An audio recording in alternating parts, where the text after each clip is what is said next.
गिरामी वक़ार नौजवान को ये चाहिए कि हुजूर सल्लल्लाहु ताला अलैहि वसल्लम के अखलाक पर अगर वो चलना चाहे तो मेरे नबी से पूछे, आका सबसे ज्यादा बरकत कौन से निकाह में है? हुजूर ने फरमाया इन्ना अअज़मन निकाहि बरकतन ऐसरुहु मऊनतन औ कमा क़ाल रसूलुल्लाह सल्लल्लाहु अलैहि वसल्लम। मेरे आका सल्लल्लाहु ताला अलैहि वसल्लम की हदीस है, फरमाते हैं सबसे ज्यादा उस निकाह में बरकत होगी जिस निकाह में खर्चा कम किया गया हो। हुजूर पाक सल्लल्लाहु अलैहि वसल्लम ने फरमाया। अब इसका मतलब कंजूसी नहीं, बखालत नहीं, जिसकी जितनी हैसियत है उस एतबार से करे, अपनी हैसियत से ज्यादा टांग में ना फैलाए, और अल्लाह ताला ने नेमतें दी है तो बखालत भी ना करे, गुरबा और मसाकीन को खूब खिलाए। इसलिए कि अल्लाह के नबी सल्लल्लाहु ताला अलैहि वसल्लम के तकरीबन 11 निकाह, उसमें सब अलग अलग किस्म के हुए हैं। जब हजरत खदीजा से निकाह हुआ था, हुजूर की उम्र 25 साल की थी और आप तिजारत कर रहे थे और तिजारत का माल था। आप सल्लल्लाहु ताला अलैहि वसल्लम ने जो निकाह फरमाया उसमें लोगों की दावत भी हुई। एक निकाह हुआ हजरत सौदा रज़ियल्लाहु ताला अन्हा से, वो उस निकाह में सिर्फ खजूरें बांटी गई और कुछ भी नहीं। फिर हुजूर सल्लल्लाहु ताला अलैहि वसल्लम ने हजरत ज़ैनब से निकाह किया, हजरत मैमुना से निकाह किया, उसमें तो बकरा ज़बह करके वलीमा किया हुजूर पाक ने, और उतनी बड़ी दावत किसी और में नहीं। क्यों? ये मैं हालात बता रहा हूं। जब तुम्हारे पास माल था या माल आया है उस एतबार से तुम्हें करने की इजाजत है, और जब ना हो तो कर्जा लेकर के दिखावा करने की इजाजत शरीयत ने नहीं दी है। शादियों के लिए इस तरह से लोग मकरूज हो जाते हैं। कई लोग ऐसे हैं जो अपनी पता नहीं अजीज अजीज चीजें उठाकर बेचते हैं, नहीं सिर्फ 4 लोगों में मुझे मुंह दिखाना रहता है, मुंह दिखाना रहता है, निकाह करना है बेटी का, निकाह करना है फलां का। और आज के मुआशरे से मैं नौजवानों से कहूंगा, मेरे सुनने वाले जितने नौजवान हैं, अगर नबी से मोहब्बत करते हो इस मिलाद में एक अज़म कर लो, एक अहद कर लो, हम में से जिसका निकाह होगा, हम जिससे निकाह कर रहे हैं, हम ससुर के लिए बला बन के नहीं उतरेंगे। हाँ, आज बहुत सारे दामाद बला बन चुके हैं, बला हैं, वो वबा हैं, इसलिए कि बेटी एक बार दिया है और ये बीमारी जिंदगी भर की लगा लिया है। हाँ, कई लोग हैं ऐसे, कड़वी जरूर है मेरी बात, जिसने अपनी बेटी दिया है और वो पीछे लग गया है। कल ही एक खातून मेरे पास आई, शादी होकर के उसके 9 साल हुए हैं, बच्चे भी हैं। वो रोती हुई आई, कह रही है कि मेरी माँ, उसकी माँ बेवा है, उसके बाप का इंतकाल हो चुका था बरसों पहले, और बरसों पहले मेरे बाप की जो प्रॉपर्टी थी खानदानी, वो मेरी बेवा माँ को मिली है, वो कुछ लाख रुपए आ गए हैं। और जैसे ही मेरे घर में मालूम हुआ है, शौहर ने मुझे बाहर निकाल के घर भेजा है, जा तेरी अम्मा को जो प्रॉपर्टी में मिला है उसमें से 2 लाख मांग के लेके आ। मुआज़ल्लाह, भिखारियों से क्यों शादी करते हो? इस तरह के लोग जो अपनी औरत पर अपना महल सजाना चाहते हैं, उनकी हैसियत बहुत जलील है, बहुत जलील। मैं आपको बताऊं, तुम बर्बाद होना चाहते हो, जिसकी ख्वाहिश है वो मुझसे पूछ ले, मैं बता दूंगा।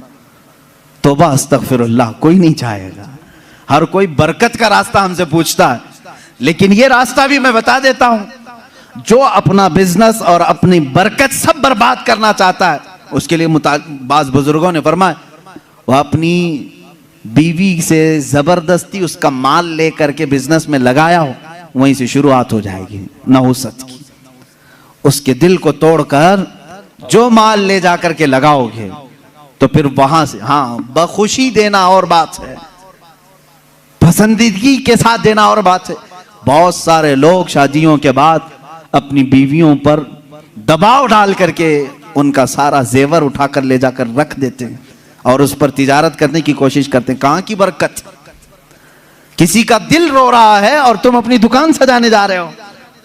तुम्हें तो शादी इसलिए करने का हुक्म हुआ था, एक कमजोर मखलूक तेरे निकाह में आ रही है, तू कमा और उसे खिला। यहां उल्टा हो गया, उसी से तू कमाना चाह रहा है, ये उल्टा नहीं हो गया? बहुत सारे लोग ये इंतजार में रहते हैं, शादी होगी तो अभी मांगना क्या क्या है, कार मांगे कि बाइक मांगे और क्या क्या चीजें मांगे। उन भिखारियों से मैं कहता हूं खटोरा लो और गली गली घूमो, हर जगह जाओ, 1 साल में बहुत कुछ मिल जाएगा। और अगर तुम्हें शर्म आती है तो मेरे अजीजों, एक खातून से और उसके बाप से इस तरह के मुतालबे हरगिज ना करो। हाँ, मांगने के तरीके भी अलग अलग हैं। पहले खुलकर मांगते थे, बोलते थे ये चाहिए, लिस्ट आती थी, सारी लिस्ट आती है खातून के घर में, ससुराल। लेकिन अभी कुछ नहीं, हमारी कुछ भी ख्वाहिश नहीं है, एक अच्छी शादी करके भेजो, अच्छी शादी करो। अच्छी शादी का मतलब डेनिसन में होना चाहिए। मैं तो यहां नाम ले रहा हूं, तुम दबा करके अपनी ख्वाहिशों का जिक्र करो और उसी में दबे लफ्जों में सारी चीजें। हमको कुछ मत देना, अपनी बेटी को ही जो कुछ भी देना है दे दो, हम उस पर नहीं कहेंगे। और बाप बेटी को जो जो दे बाद में ताना मारेंगे, क्या तेरा बाप इतना नाअहल है, तुझे एक वॉशिंग मशीन नहीं दिया, तुझे एक पलंग नहीं दिया, तुझे एक तिजोरी नहीं दिया, तुम तो कह रहे थे कुछ नहीं चाहिए। अजीजा ने गिरामी, ये भी तरीका भीख मांगने का ही है। भीख मांगने, ये जहेज की लानतों को खत्म करो। जो वो अपनी खुशी से ले आए वो उसका माल है, तुम्हारा नहीं। औरत जो अपने घर से लाती है वो उसका खुद का माल है, शोहर का नहीं, ना ससुराल का है। औरत जब तक चाहे उसे इस्तेमाल करे, वो इजाजत दे तो दूसरे इस्तेमाल करें। तुम शरीयत का मसला समझते हो? अगर उसकी इजाजत के बगैर किसी दूसरे ने इस्तेमाल किया उसके माल को, कल क़यामत के दिन उसकी पकड़ होगी, उसकी नेकियां जब्त की जाएंगी, तुम हुकूकुल इबाद में गिरफ्तार हो जाओगे। ये मसाइल हल्के नहीं हैं, इसलिए मेरे अजीजों वो और होंगे। मुझे यहाँ मालूम है कि ये रिवाज क्यों आए जानते हैं? यहाँ पर हिंदुओं के यहाँ ये माहौल है, जहेज की रस्म बहुत खतरनाक बला है उनके यहाँ। आज भी औरतें जलाई जाती हैं जहेज के नाम पर। बाज स्टेट ऐसे हैं आज वहां जहेज के नाम पर बहुत खतरनाक मामला ससुराल वाले करते हैं। ये रस्म और रिवाज पहले से चली आई, जिसकी वजह से आप लोगों ने ये अडॉप्ट किया। वरना मैं कहता हूं नौजवानों को, अरब में जाओ, शादी करना मुश्किल हो जाएगा। हाँ, वहां पर तुम क्या मांगोगे? तुम्हें बाप एक फूटी कोड़ी भी नहीं देगा लड़की की, लड़की का बाप कुछ नहीं देगा, बल्कि प्लस लड़की तुमसे मांगती है 1 लाख रुपए मेहर में रख, तब मैं शादी के लिए तैयार होती। वहां औरतें मांगती हैं। सऊदी में तो आधा किलो पाव किलो सुन्ना मेहर में देना पड़ता है। बेचारे कितने नौजवान ऐसे कमाते कमाते मेहर की रकम 40 साल के हो जाते हैं। बाहर वहां अरब में आज भी ये रिवाज, औरत का हक है मांगना, मर्द क्या मांगेगा? यहां जो हमारा माशरा बदला है उसकी वजह हमारी सोहबत है, जो देख रहे हैं हम इधर उधर। ये सोहबत का असर है जो तुम्हारे यहां जहेज की लानत आ गई।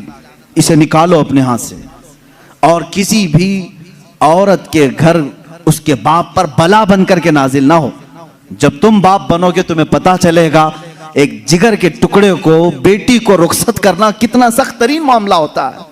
मेरे अजीजों, जिन बच्चियों को हम अपने गोदों में पाले होते हैं, उन्हें बड़ी किए होते हैं, उन्हें पढ़ाए होते हैं, खिलाए होते हैं, हर ईद बकरीद पर उन्हें पहनाए होते हैं, इन नन्ही सी कलियों को जब बाप रुखसत करता है तो उसका कलेजा टूट जाता है।